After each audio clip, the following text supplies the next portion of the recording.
Hello! Alors on se retrouve aujourd'hui. Cette fois-ci, c'est pour un preview de la série qui va opposer les Capitals de Washington aux Islanders de New York. Aujourd'hui, vous voyez que je porte mon t-shirt Hockey is for Everyone, ce qui fait que je vous donne pas la réponse de ce que moi je prévois comme étant les victorieux de cette série-là d'entrée de jeu. C'est aussi parce que, déjà en partant parce que j'ai pas un t-shirt des deux équipes, fait que je pouvais pas le mettre, mais sinon c'est une cause que je trouve quand même assez importante, l'idée que le hockey doit être accessible à tous. Le hockey est déjà un sport qui à la base est un sport qui est excessivement dispendieux, ce qui fait que les personnes pauvres ont beaucoup de difficultés à pratiquer ce sport-là, parce que les équipements coûtent cher, puis s'inscrire au league ça coûte cher, donc bref, déjà à la base le hockey est un sport qui est pas accessible à tous au niveau financier, mais en plus c'est un sport qui malheureusement a des antécédents qui sont des antécédents homophobes, racistes, sexiste. Et ça, c'est quelque chose que je trouve très dommage. Alors, pour moi, je pense que le visage du hockey doit changer. Il y a déjà, au niveau de la Ligue nationale, là, ça a déjà commencé à changer. Et tant mieux, je veux dire. Et j'aimerais ça voir plus de sorties, disons, que juste, mettons, Matt Dumba. Ou, j'aimerais ça voir une grande unité alentour des joueurs de hockey, la communauté hockey, contre le racisme, contre le sexisme, contre l'homophobie. Puis je pense qu'on fait des grands pas dans ce sens-là. Déjà, si des clubs de hockey, comme exemple le club de hockey canadien de Montréal, auraient appuyé d'une manière très claire les Canadiennes, qui était une équipe de hockey féminin, je pense qu'ils l'ont fait, mais j'aurais peut-être aimé plus de promotion pour le hockey féminin. Ça aurait pu aider l'image par rapport au sexe dans le hockey. Des joueurs qui participent comme Max Domi à la fierté gay, ça l'aide pour l'homophobie. Et des joueurs comme Matt Dumba qui fait un speech sur comment est-ce qu'on peut changer les choses par rapport au racisme. Honnêtement, quand il y a eu toutes les dénonciations raciales, entre autres, qui commençaient à toucher l'univers du hockey, j'ai été un peu choqué de voir là, en tout cas, des témoignages assez rough. Ceux que moi j'avais lus, c'était en fait un joueur qui joue dans le club école des Coyotes, qui joue à Tucson. Lui, c'était aux États-Unis que ça s'était passé, mais tu sais, que son autobus. En fait, il y a personne qui demandait, c'est lui qui décidait de ne pas débarquer dans certains arrêts, dans certaines villes, quand il allait dans certaines régions, pour ne pas nommer le Texas, dans certaines régions aux États-Unis. Il sortait pas parce qu'il avait peur d'être intimidé. Puis tu sais, même dans la LNH, à un moment donné, je me souviens plus c'était qui, je pense que c'était Wade Simmons, je me rappelle bien, là, il y avait un tir de pénalité, il y avait quelqu'un qui avait pitché une peule de banane.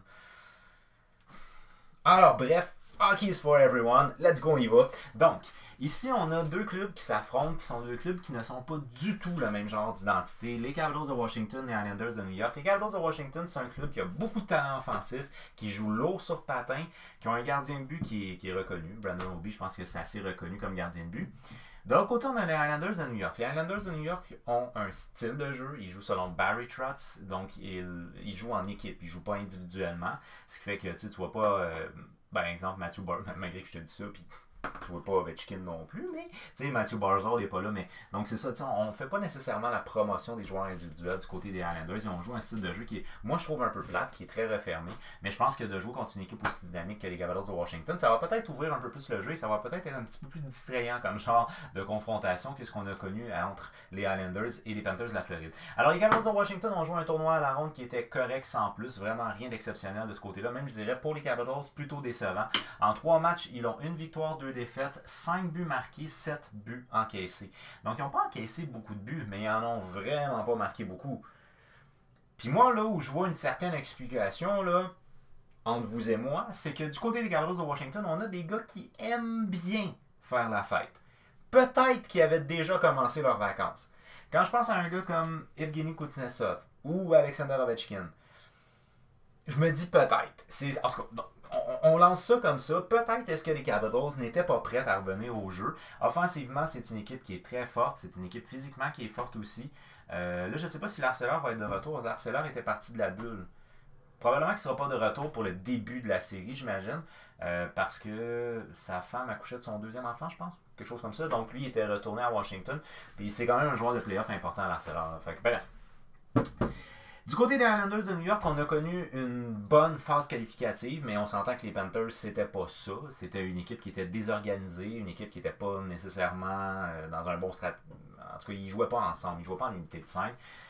Défensivement, c'était très laborieux pour les Panthers. Fait que les Islanders ont 4 matchs, 3 victoires, 1 défaite, 13 buts marqués, 17 buts. 13 buts marqués. 13 buts marqués, 7 buts encaissés.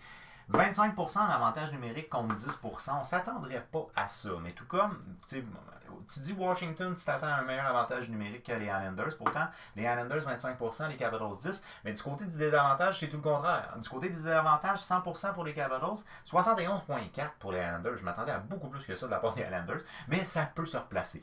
Donc, en termes de tirs par match, 25 par les Capitals en moyenne, 30,5 du côté des Islanders, ce qui est souvent le cas d'ailleurs dans les équipes qui ont peut-être un peu moins de talent offensif, moins de créativité offensive, c'est qu'on tire beaucoup.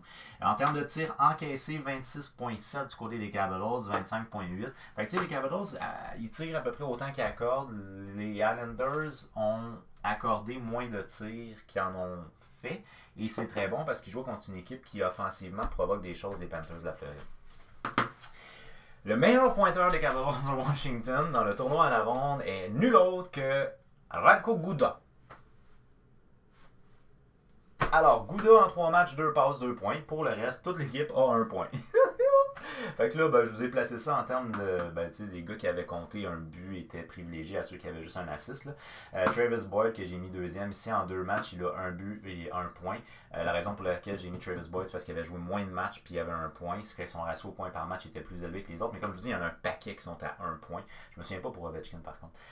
Puis j'ai mis Evgeny Kuznetsov en 3 matchs, 1 but. Parce qu'il y a un but, mais il me semble qu'il y en avait d'autres qui avaient des buts aussi. Fait que, en fait, c'est facile à calculer. 1, 2, puis on en a 7. Fait que, il y a 5 autres joueurs qui ont des buts. Qui ont un but. 5 joueurs qui ont un but.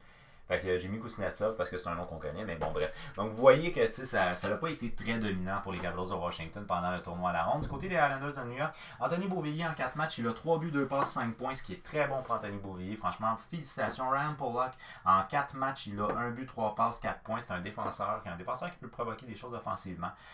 Très, très intéressant pour Ryan Pollock. Josh Bailey, en 4 matchs, il a 4 passes, 4 points. C'est un gars qui peut continuer. Matthew Barzal n'est pas dans le lot ici, mais c'est quand même un joueur qui peut s'introduire assez largement dans les meilleurs joueurs. Bref, je pense que les Islanders ont connu une meilleure phase qualificative que les Capitals ont connu un tournoi à la ronde. À la hauteur de leur talent, je pense que les Capitals sont supérieurs, mais je pense que les Capitals ne sont pas là actuellement.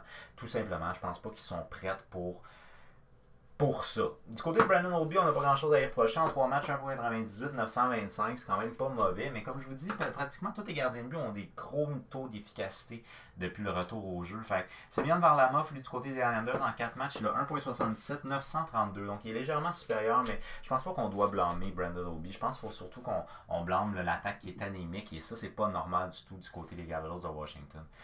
C'est la raison pour laquelle j'ai décidé d'opter pour une série qui devrait aller. J'y vais avec une série en 6 matchs. Et j'y vais pour une série en 6 matchs pour l'unité contre les fêtards.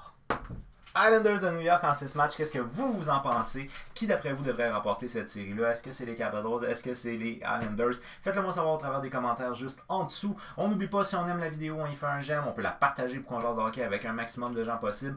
Abonnez-vous, activez la petite cloche pour savoir quand je mets des vidéos en ligne. La liste des previews n'est pas finie, puis les playoffs sont pas finis non plus.